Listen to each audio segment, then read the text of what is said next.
Hi guys, welcome to IT networking. So file manager continuously crashing, it's not open. So click to start button and type C and control panel, open control panel,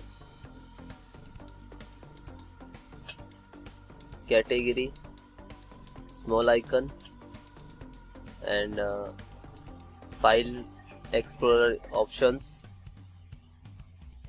We want to clear cache. Okay, clear cache and then okay, then close it. And guys, open setting. Have any setting and updates are pending, so that's why also facing the same issues.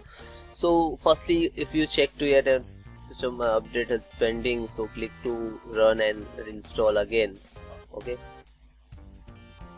then guys, again click to Windows key and type cmd and right click to run as administrator.